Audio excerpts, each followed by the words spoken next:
Hi, and very welcome to the 11th episode of Organize Events 101. My name is Sam, and today we're continuing our series about leadership. In this episode, we're going to talk about Robyn. And yes, I mean the Swedish pop artist Robyn, but it will all make sense soon.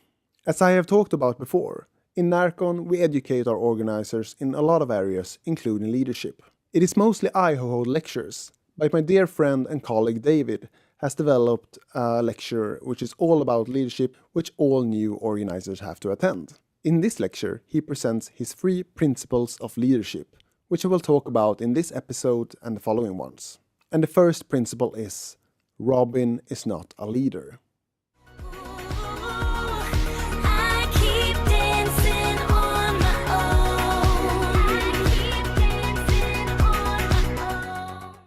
You have just heard a piece of the hit song Dancing on My Own by Robyn. And a person who is dancing on their own is not a leader, but a lone nut.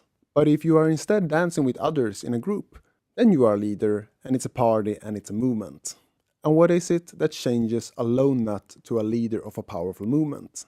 It's your first follower, who joins you and does what you are doing. As a leader, the hardest people to recruit are the 2 to 3 first persons. Each person who joins your movement lowers the thresholds and makes it even easier for other people to join. And when you have 4 or 5 people in the group, the ball is set in motion and you will see that it's much easier to grow your moment from that point. Other people who see your group when you are that size will understand what you are doing, what the group is about, and how you are moving forward, and therefore it is much easier to join.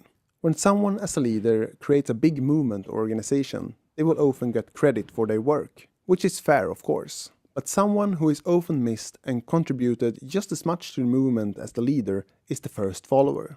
Your job as a leader is to take care of that person. Teach them what the movement is about, what are your values and how they should follow. Validate them and inspire them. Give them the tools they need.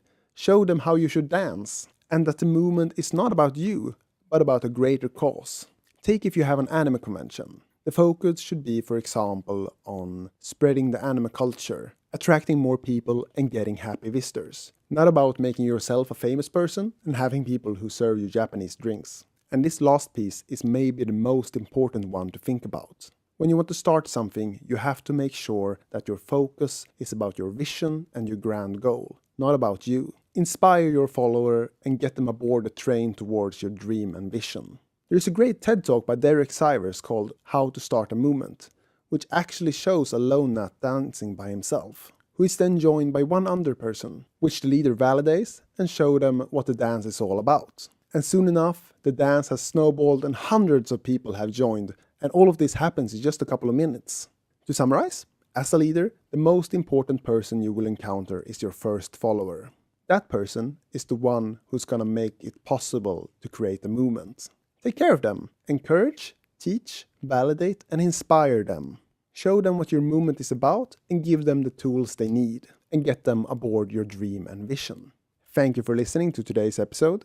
Be sure to like and subscribe and of course tune in next time when we're going to continue our series about leadership. And as usual, if you want to reach me, my email address is podcast@narcon.se. This is Organize Events 101 by NärCon and my name is Sam.